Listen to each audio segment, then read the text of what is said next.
lots of Kiss records to get through today.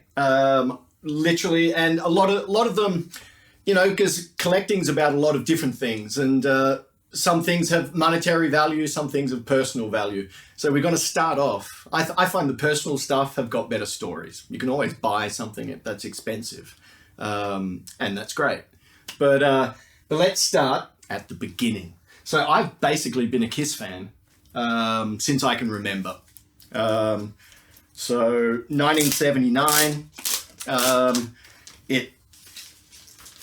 I don't remember, I don't have a specific moment. I see lots of Kiss fans, they saw something and it's like, bang, they saw a cover, they saw a video, they saw something and that hooked them. I sort of don't remember one specific moment, but anyone who lived in Australia in 79, 1980, Kiss were preeminent in that time, and I'm a huge music fan. Kiss is actually an anomaly for me. Most of my musical taste isn't metal-y, or it's very varied. But in 79, 80 in Australia, Kiss were everywhere. Front page news for like 18 months.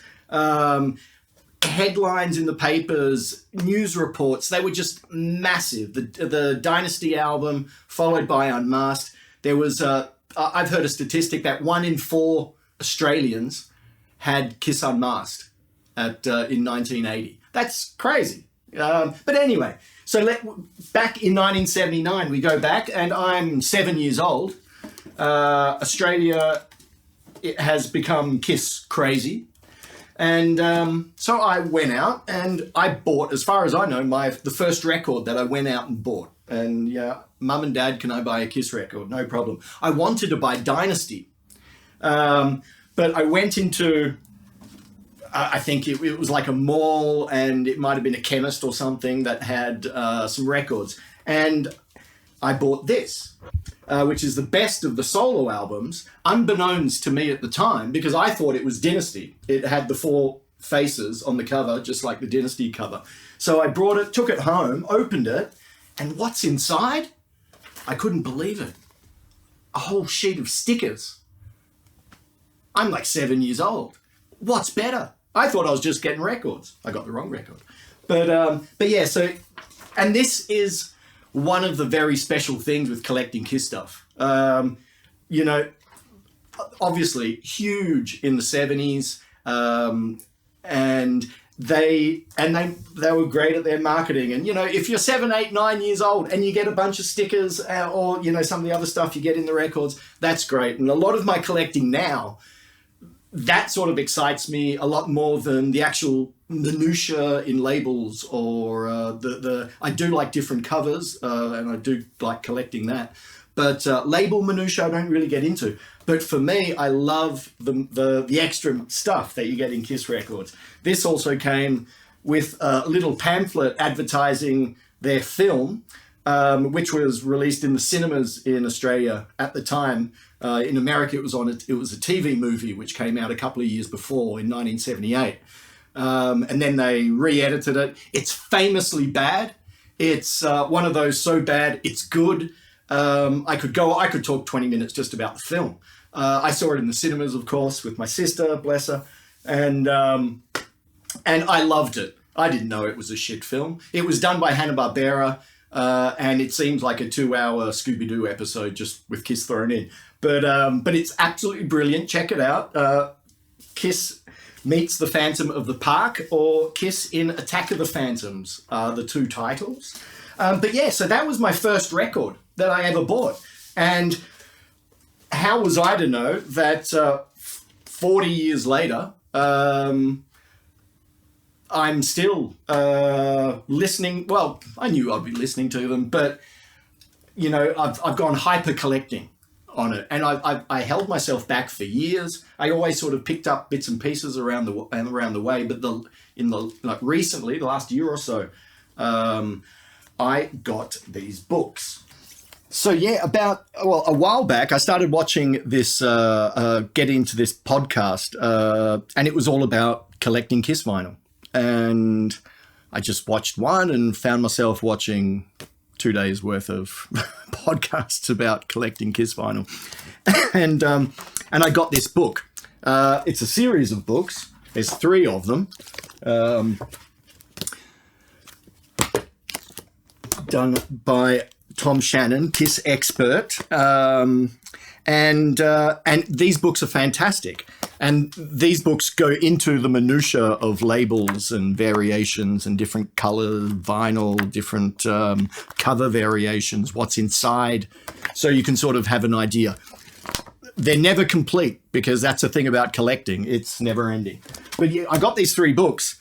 And then that one record turns into another 4. Now, these are all the same record. Okay, this one, that one, and okay, this is a modern re-release colored vinyl special la-di-da. But these are all original pressing of the time, all with very different covers. This is French, that's German, that's from Argentina, but they're all basically... And that there are differences on the songs as well, which is cool. But they're basically the best of the solo albums. It's the same record. So, with this book, all of a sudden a world of Kiss collecting opened up.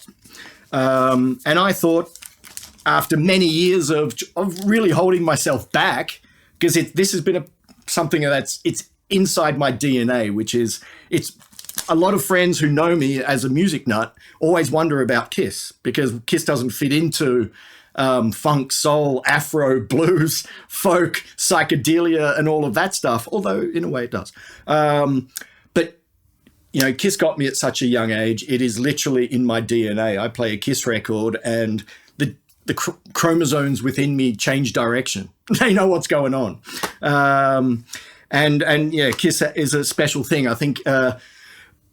they've done that through their image and the way they portrayed themselves. And remember, context is very important. At the time, no one knew who they looked like. So you never saw these guys without makeup. And, that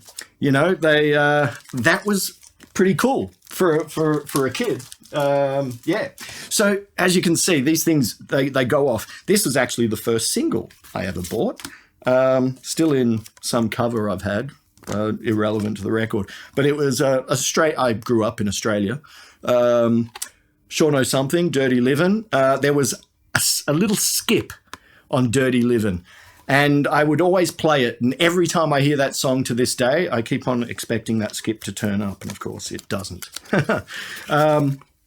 So I want to quickly go through and show you some of cool vinyl, some of the differences, and some of the background stories to what makes them special to me, So, and I'm as I said at the beginning, I think I'm going to get that out first.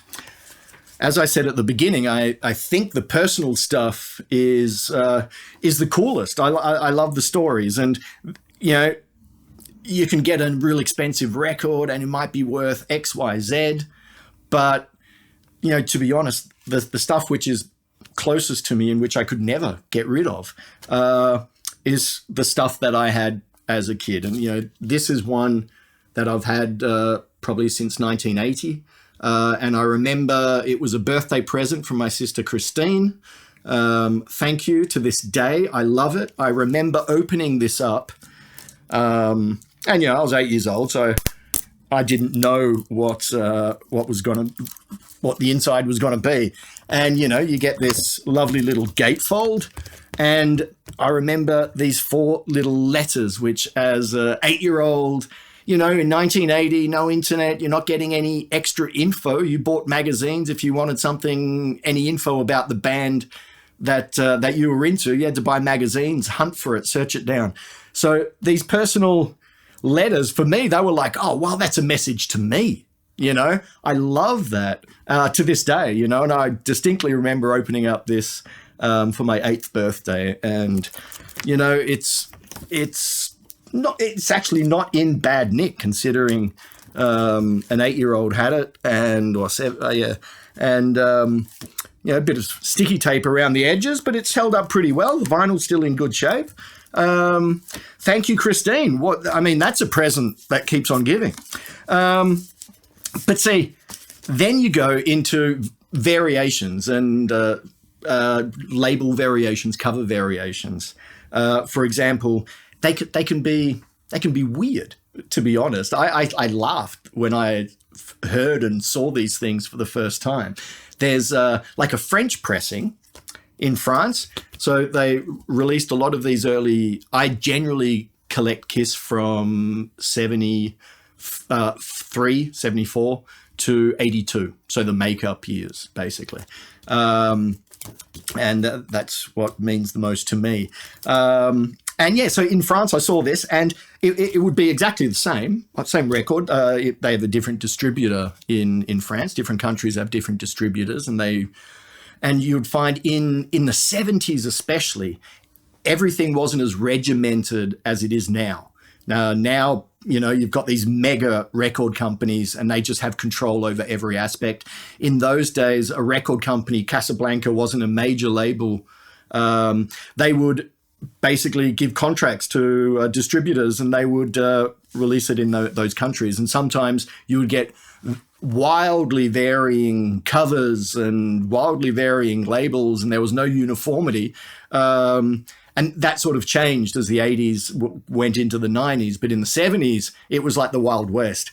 And great for collecting because lots of like weird, wonderful and interesting stuff. I'll show you what those French ones were. I happen to have a couple. So yeah, you got these two are these French ones I'm talking about. And basically the difference is that sticker. And just in case you didn't know, it's rock. It's a rock record. And although it's a bit hokey, I find it pretty cool. And then all of a sudden, and this is what collectors will say, you go down the keyhole. So it's like, oh yeah, I like those French releases with the rock sticker on. Yeah, whenever I see them, I'll pick them up. So you start looking for these things, and that goes on and on and on. Another great thing with Kiss is because of their logo, the famous Kiss logo, there was there was issues in Europe with Nazis, the Nazi SS logo being similar to it. So some countries didn't want that logo on their records. So what happened in Germany and some other places, but mainly in Germany, is they tried to use different logos. So now you've got these varying pressings of records with different Kiss logos on. So the very first, so a lot of people think that they never used the Nazi style or the SS style Kiss logo in Germany, but they did. The first distributors in Germany were EMI.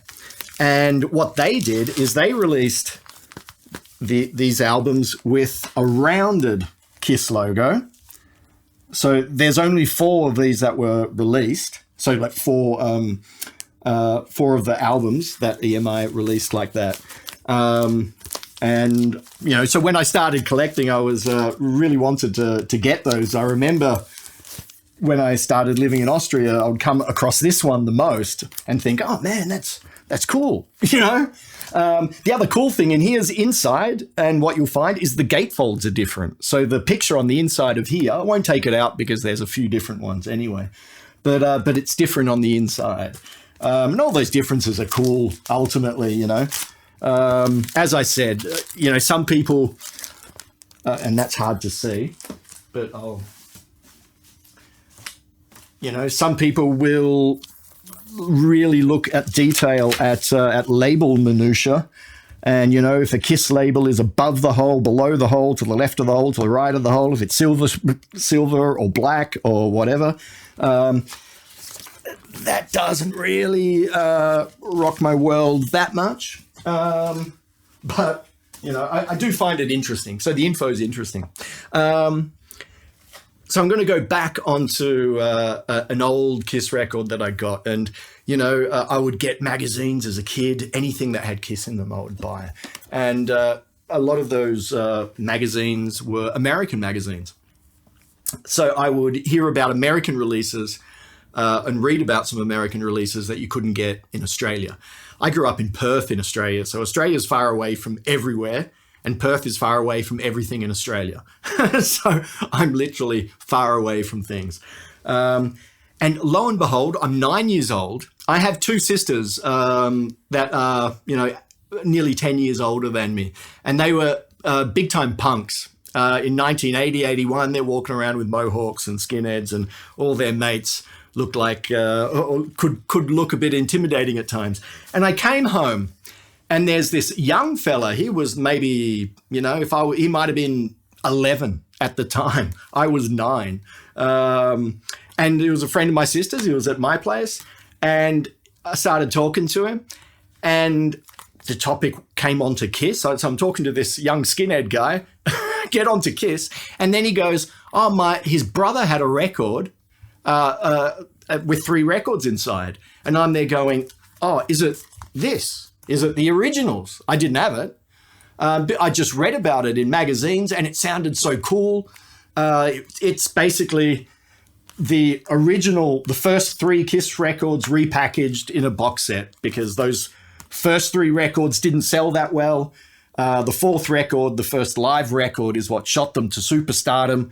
And then afterwards, the record label said, well, we'll re-release the first 3 to increase sales. So they did this. And this kid said, yeah, my brother's got that. I can sell it to you.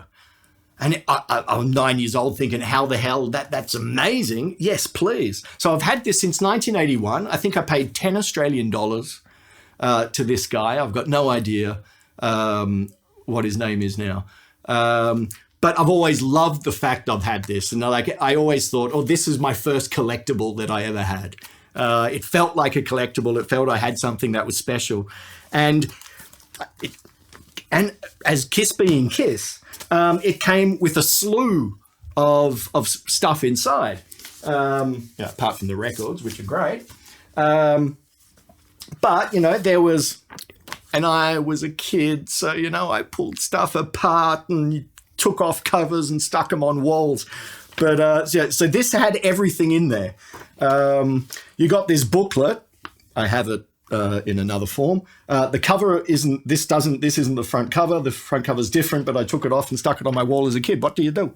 But yeah, so you get this little booklet in, which, as a kid, I would just religiously go through. Then this one had a big Kiss Army sticker in there, which was probably just under A4 size. And then they had these cards in there, and these were they were perforated and they were stuck together, and at some stage down the years they ended up on school books, hence they're all sort of covered in plastic contact. And on the back there's sort of little info, what the Kiss Army is,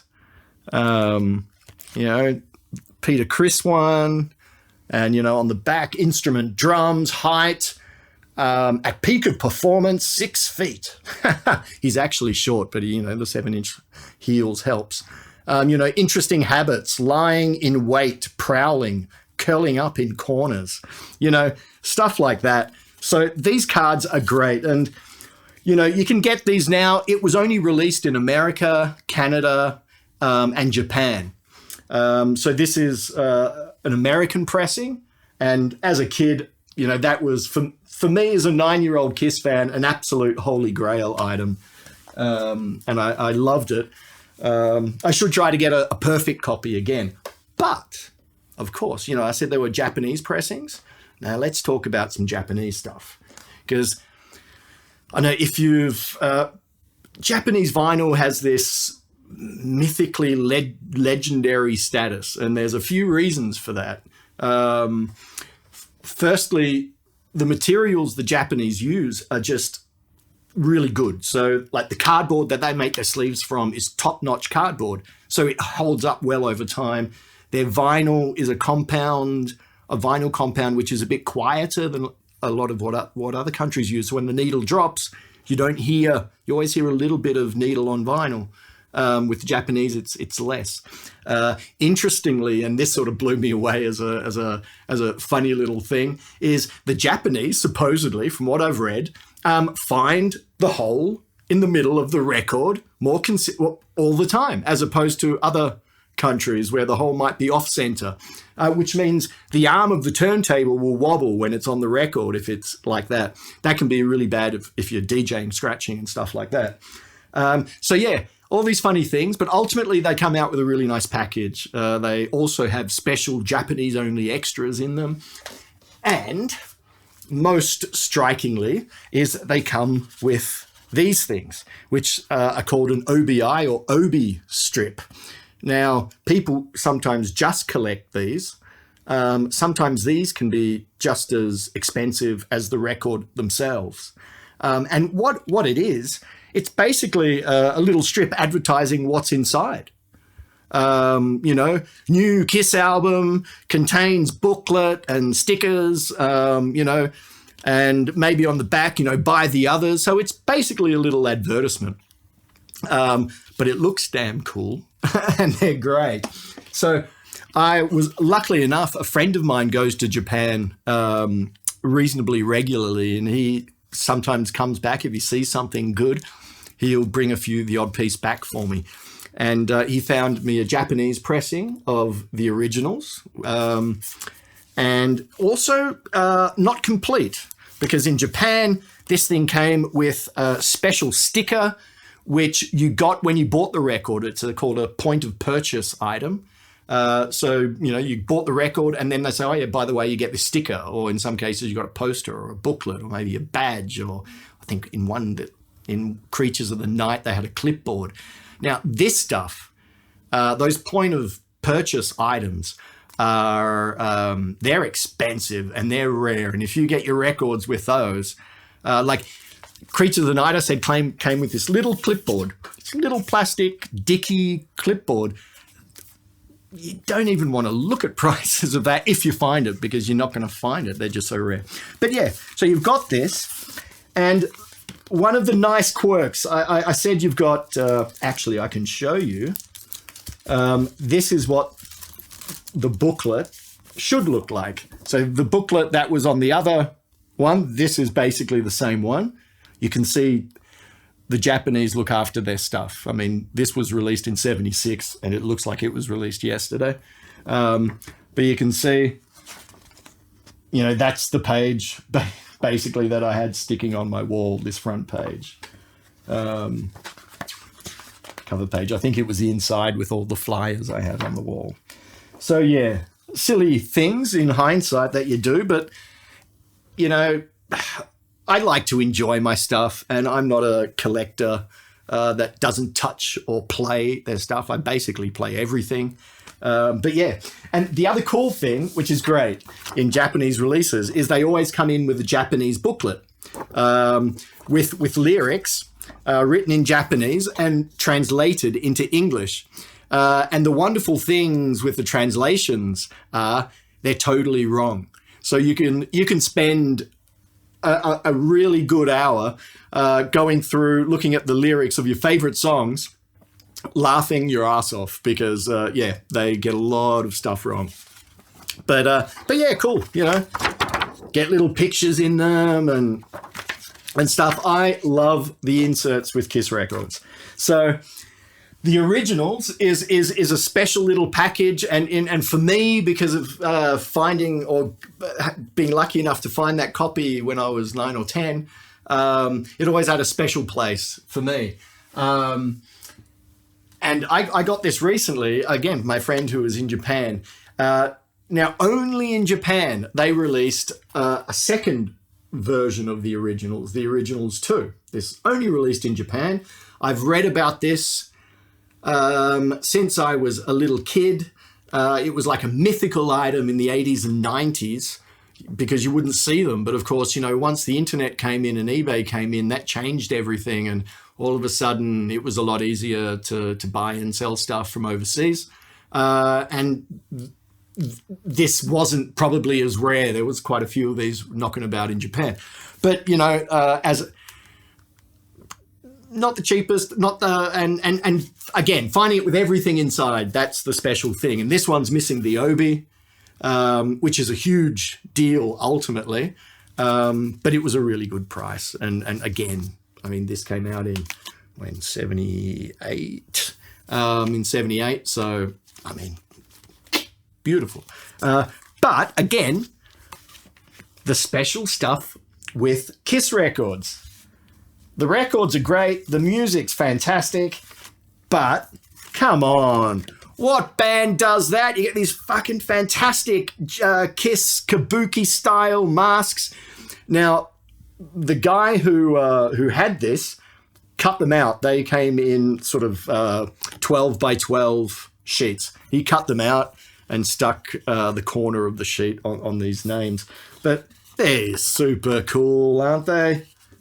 There's Peter, Ace, knocking back here.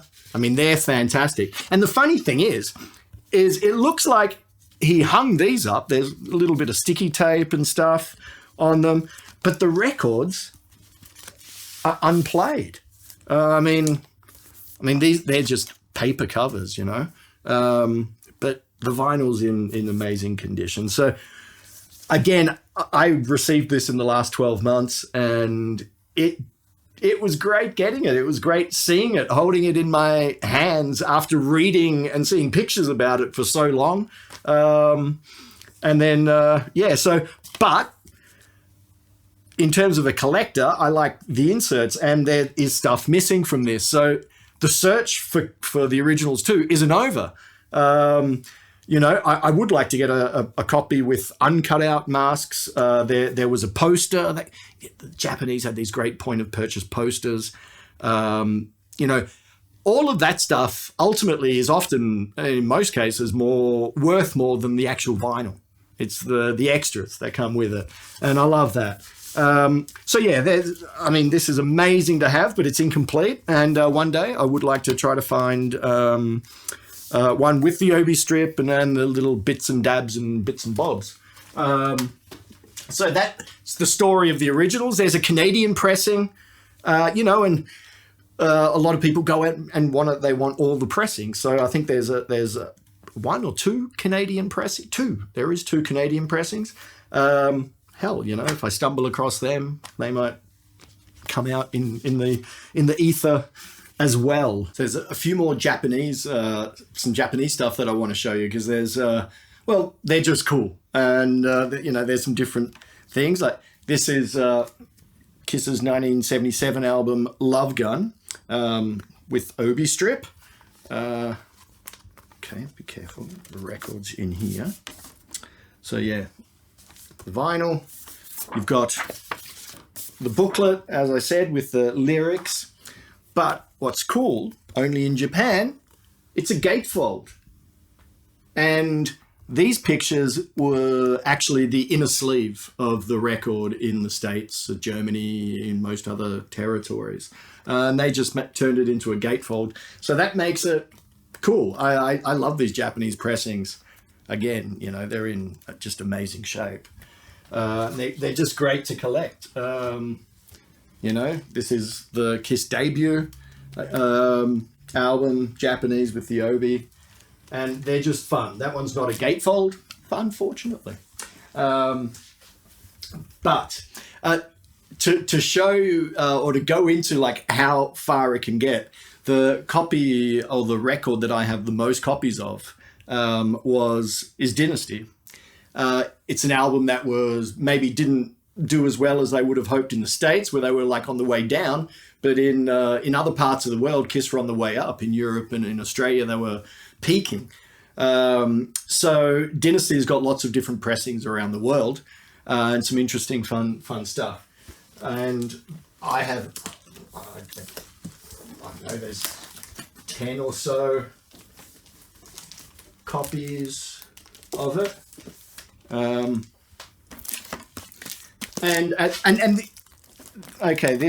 This is cool, because this is actually the first record that I ever got two of. I received two of. I had this since I was a kid. This was originally the first album I wanted to get.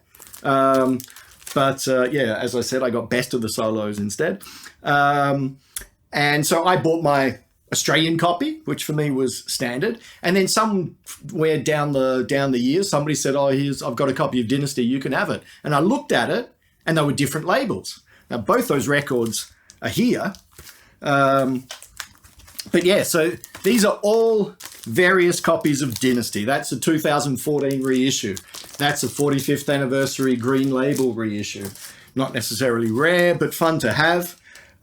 This, I don't even know how I got this, but this is a New Zealand pressing. And let's see, if I'm not mistaken, this has, well, I reckon it's the best Kiss poster that came in records. Is it in there? It might be, or it might not be. If it's not, that means it's something that I have to find, because I want a New Zealand poster in my New Zealand pressing. But basically, this is what the poster looks like. And see, there's also variations around the world of the poster. I mean, it's so cool. It's still, I remember opening this up as a kid, and you pull it out, and this is in there. And then you open it up, and you get this wonderful, majestic poster ready for your wall. So when you play your record, you just stare at them, at the superhero fucking rock band. Look, how good is that? It's just so cool. And different pressings from different countries are often, the posters are also printed in different countries, and it'll often say. So these are all various German copies. Yes. Oh, no, not that one. These are various German copies down the years. You can see that's the logo that most people associate with the German Kiss logo. And, I showed you the round S logo. So that was only around for like a year in 1976. In 1977, Bellaphone took over the distribution rights of Kiss. And from 77 to 1980, as you can see, they were using the standard Kiss logo. But then in 1980, there was a court ruling, and it affected Kiss, and they couldn't use that logo anymore. So then from 1980, all Kiss albums in Germany have been printed with that wrong way around Z logo. So it makes it something to collect. It's a nice difference. I like the fact that there's 3 different logo variations. What you can also see is this came in red vinyl. Okay, this has the poster in it as well. It says there, includes 5 colored poster. Okay, if you can see that. Then this was the next pressing. Didn't come with a poster. So they kept the red bar there and just covered over the words. Okay, these things are easy to find, so there's nothing rare about these, but cool to have. Well, they're easy to find living in Austria and Germany, or living in Austria. So, other German copies. And Dynasty and Unmasked. This is a French copy. Also, French copies can be cool, but the coolest thing about this, and the one I really liked, is this had a this had a variation on the poster. So as you can see, the cover is the same, but the poster, and I love this variation. I really like it. I was so happy to find it. And it smells. That's the other thing. Collectors smell stuff. They stick their nose into everything. And yeah, this is really musky. This has been around since 1979, and it smells like it. So you can remember the last poster was grey with a white border. This is white with a black Kiss logo. And you can see at the bottom, it says Vogue. They were the distributors in France. And, and a Vogue copy of Dynasty from 79 is not worth really anything. But with the poster, it's more exciting. So it's especially with Kiss stuff, it's about merchandise. I now come to an interesting little tangent. This one here, and hold on, I'm just going to take this out because this is cool. There's got to be things I have to show in this.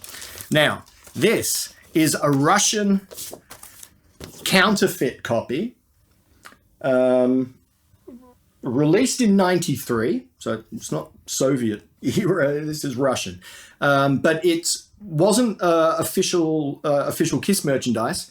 And normally I would never buy counterfeits. I don't like counterfeiters, and I don't buy counterfeits as a rule of thumb. But this is the only way, if you were in Russia, that you could buy this record. So myself and many other Kiss collectors would say, okay, if that's the only way that country could receive or buy this record, it's sort of like an acceptable counterfeit, if you can call it that, because that's the only way they could read it, could buy it. So the cover it's very flimsy cardboard. You can see at the back, it's got the different fonts, and then they also have, well, firstly, Kiss albums are normally never done in the correct track listing. So that's the way it was on the real record. That's not the track listing on the back of the record. That is, which is cool. And the other nice thing with this Russian copy is it's not Casablanca. So it just has a totally different random label. It sort of might take you back to 1993 Russia if you were there. But yeah, so that's cool. They're sort of differences and variations that I really like. This is also excellent.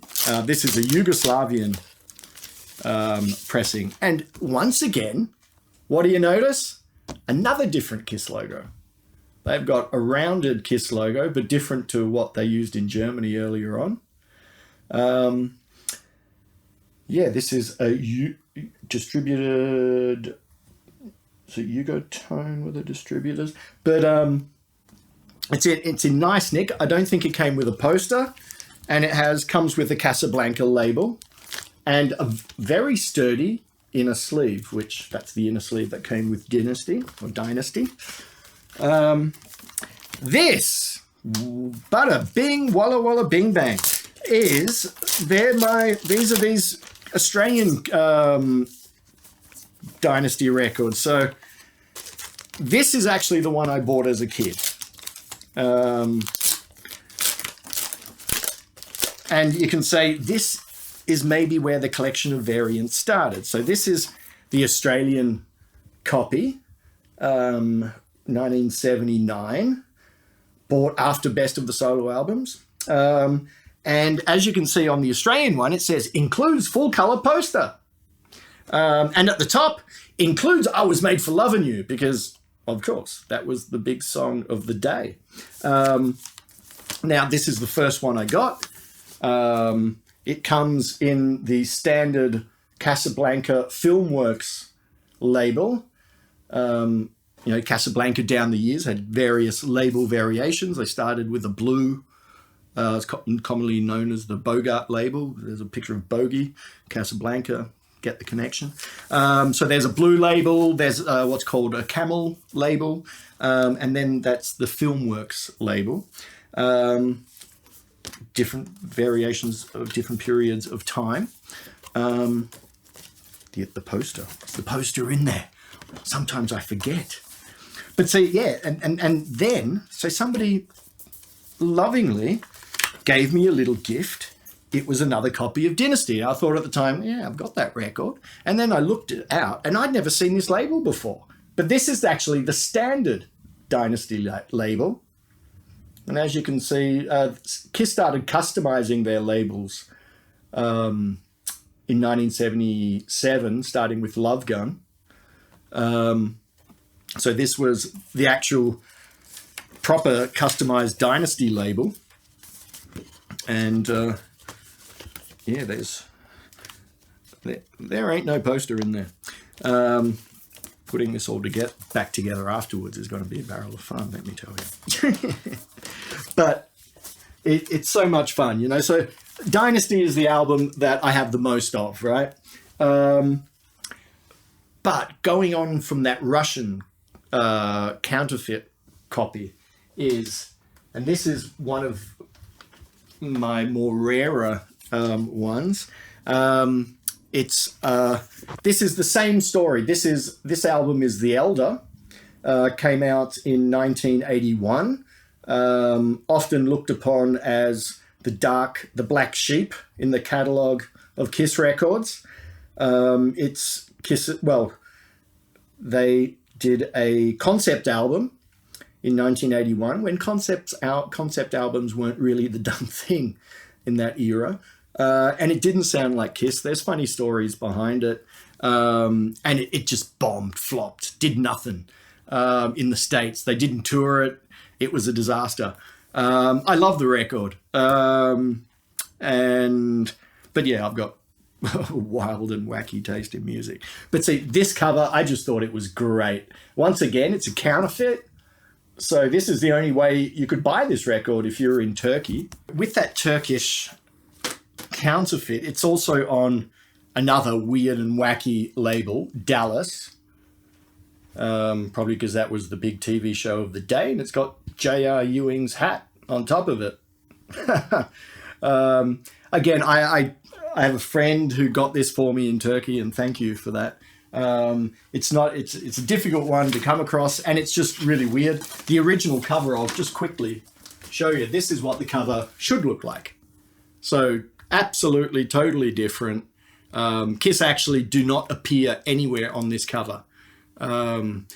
And which is maybe a good thing considering it got a really bad reception.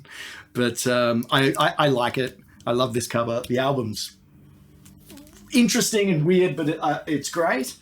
And very, very happy to get that counterfeit. I'm going to run through the next few little things because we've basically covered a good whack of stuff. But I had just a remarkable experience only 3 days ago. And this is the wonderful thing with collecting is you stumble on things. And in this case, it's not even I didn't even feel like I stumbled on it because I ordered something online, 3 old Kiss records, and they were going for a good price. I saw they were American pressings. 2 of the albums I had. One I was looking for, which I wanted, and it had all the good stuff in there. It had all the merch forms and everything in there. So I got it because it was so cheap. When it came, it arrived a few days ago. I looked at the record I was most interested in, and the other one, one of the other records was this one, Kiss Alive 2, came out in '78. As a kid. This never left my turntable platter when I was a kid. But it's also another interesting little variant and this great story. So it's lying on my sofa and I turn it over and I notice, you're going to have to get in there, that track listing. So I noticed that it had that track listing. Okay. Now, the normal track listing is this.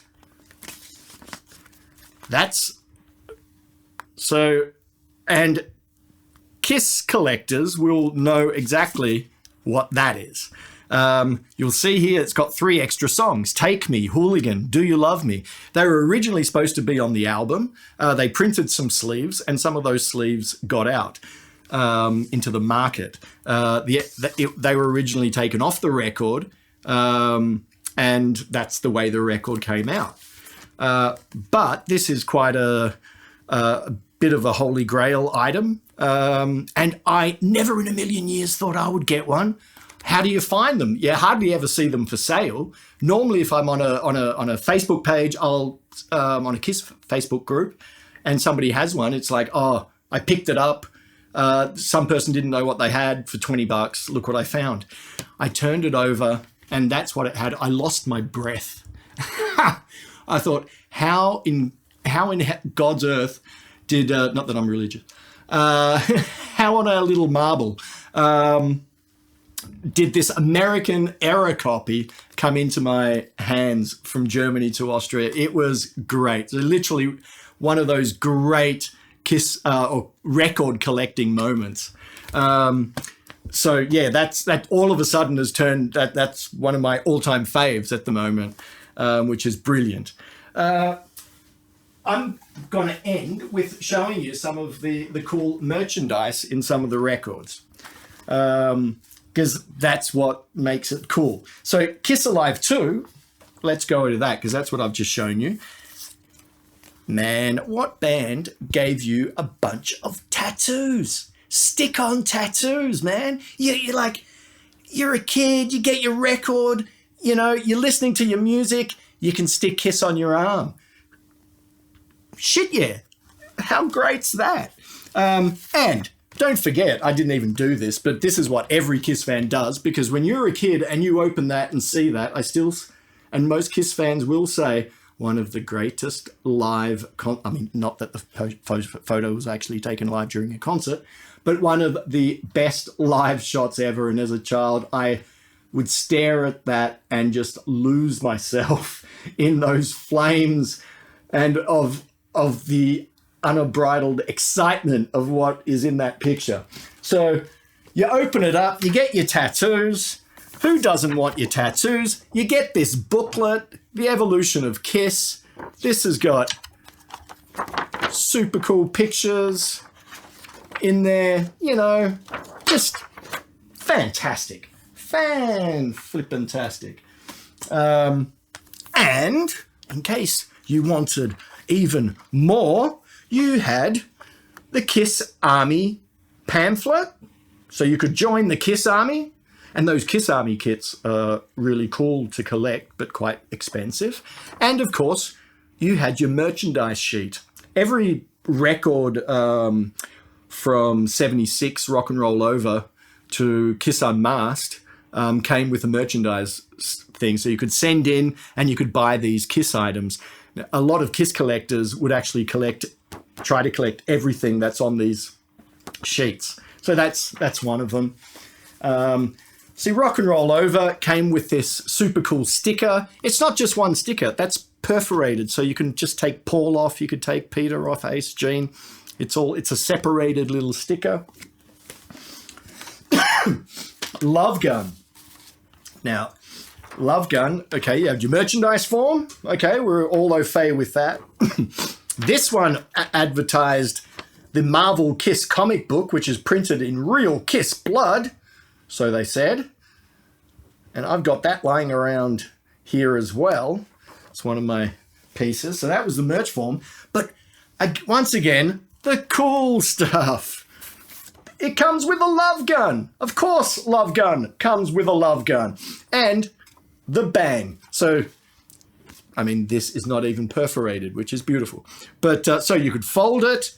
You would fold that on the inside. And then you would flick it down and it would go boop, and it would go bang.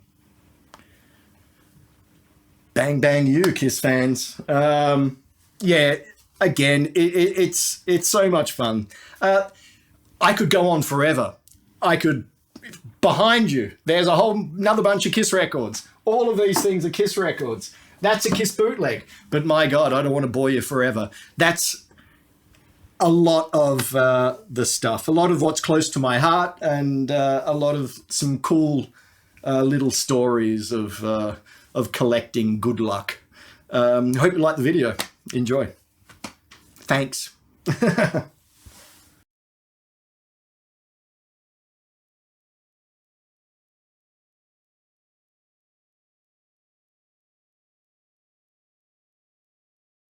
If you're in Turkey, oh, shite.